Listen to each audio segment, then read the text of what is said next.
Hello everyone, my name is Maneewong. I am in Bangkok, Thailand. With 1 hour behind the time in Singapore.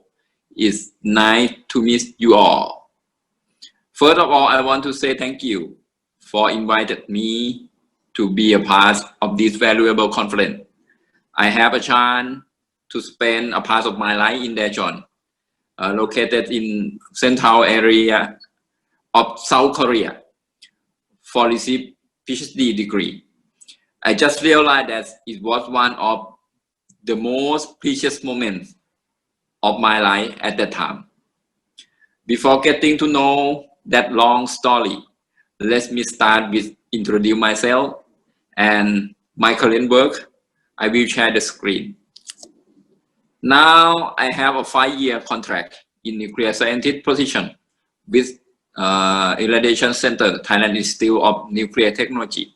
The short name we call as TINT. I have responsibility for gemstone enchantment by radiation treatment, including technical manager of radiation detection in gemstone laboratory. And I'm also the lecturer of the basic training course in radiation protection. One of the main duty was researcher on the application of neutron beam, focusing on neutron diffractometer right now. I will describe a little about current status and future plan of neutron diffractometer in Thailand research reactor.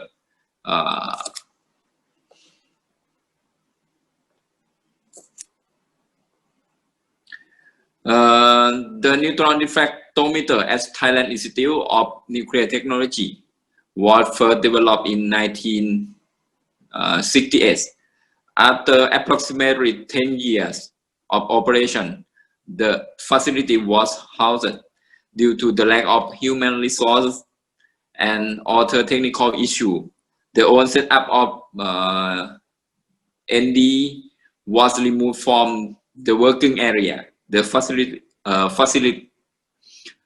feasibility study has been carried out, such as survey of the user, demand of the requirement, and economic assessments, and so on. The aim of this project were mainly about the education and training. As you can see, the scheme, this is tell you about the wrong story of the neutron ND in Thailand, and now from now it will be I think by 3 years it will finish.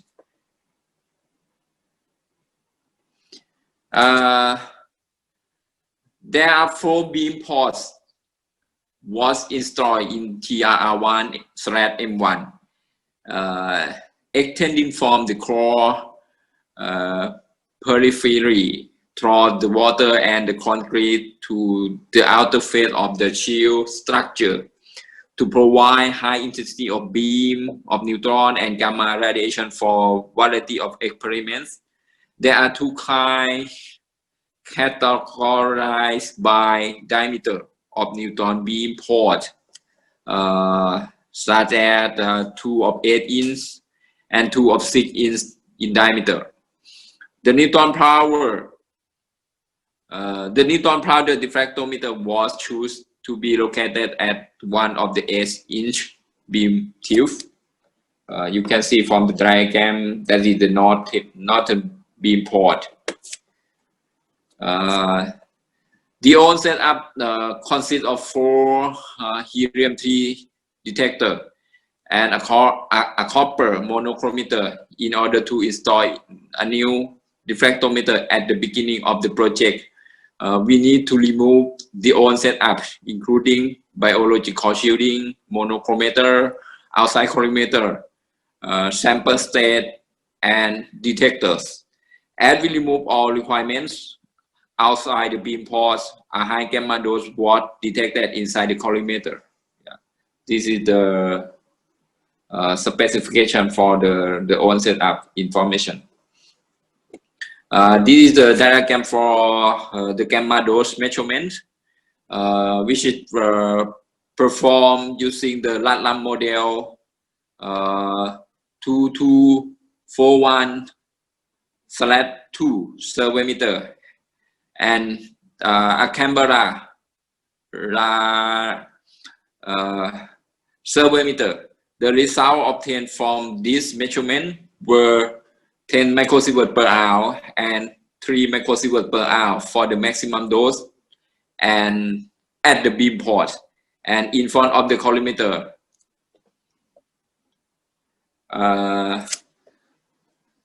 If you can imagine, this is the drawing of the colorimeter remove area.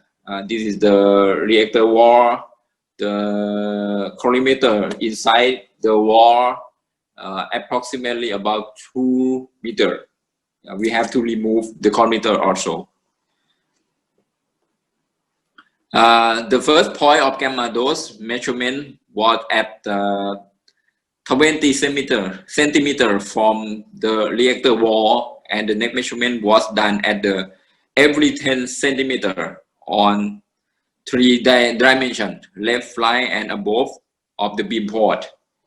The result show like this. That means the allowed this area is show high of the gamma dose rate. For the decommissioning purpose, we decide to cutting the colorimeter into 2 parts. The first part is the no activated, but the activated part is inside the beam, with high show high the high of the gamma dose. After decommissioning, all of the radioactive parts were transported to the radioactive waste management division for long-term storage. The maximum gamma dose rate detected after the colorimeter removed was 20 millisievert per hour, which is lower than the value expected. This is show the teens and the team. The area is cleaning already, and the TIN ND team will continue to collaborate with the CARI, the Korea Atomic Energy Research Institute, to complete the system conceptual design. The installation is expected to start at the beginning of this year, but due to the COVID-19 situation, everything have to postpone. Maybe we will continue this project next year. During the project, we have cooperated with the technical specialist from Korea Atomic Energy Research Institute, the CARI. Last year, Dr. Taeju Kim and Dr. Baek-Sok Song, they are visiting to join the technical meeting and the annual nuclear science conference.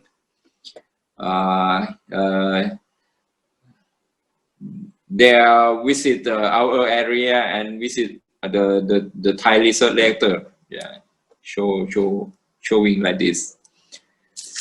And Dr. Baek-Sok Song, he has expertise in many areas of neutron beam design and neutron beam application. I have learned many things from him during the PhD course. After span of the 5 years, I received my PhD degree in Advanced Nuclear System Engineering from University of Science and Technology, Korea.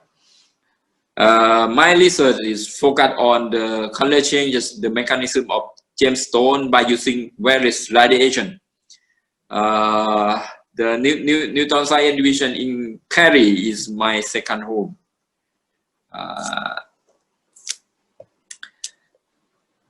I have started the PhD course in fall semester 2011.